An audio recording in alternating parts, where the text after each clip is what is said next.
Bonjour, je suis Christian Bonidal, j'ai 70 ans, je suis autiste de très haut niveau et à ce titre je suis doté de ce qu'on appelle un cerveau atypique.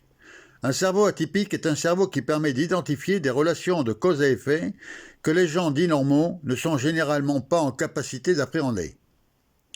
Observer un système et ou des situations sous des angles plus communs me permet d'élaborer des hypothèses qui pour moi sont des évidences, évidences qui, toute chose étant égale, demandent bien évidemment à être passées au crible de l'analyse logique. Or, il s'avère que je suis également ingénieur et sociologue. De ce fait, ma formation me permet de prétendre à une certaine capacité dans le domaine de la logique. Pour mieux vous faire comprendre cette position d'esprit atypique, je vais vous prendre un exemple. Imaginez que vous êtes avec des amis, en famille, avec des enfants, sur une crête en montagne. Devant vous un talweg et la crête que vous voulez atteindre. Sauf que entre le talweg et la crête que vous voulez atteindre, il y a une paroi rocheuse. Donc a priori infranchissable avec les enfants.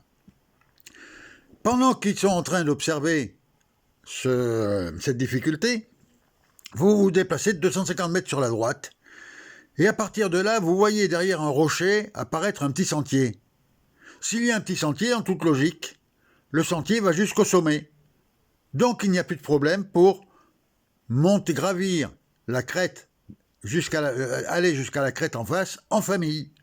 Vous décrochez votre téléphone, vous appelez vos amis, vous leur dites « on se retrouve à midi, on pourra monter au sommet ». Et à ce moment-là, ils vont dire « mais il est fou, nos enfants ne vont jamais pouvoir franchir cet obstacle, on va les mettre en danger ».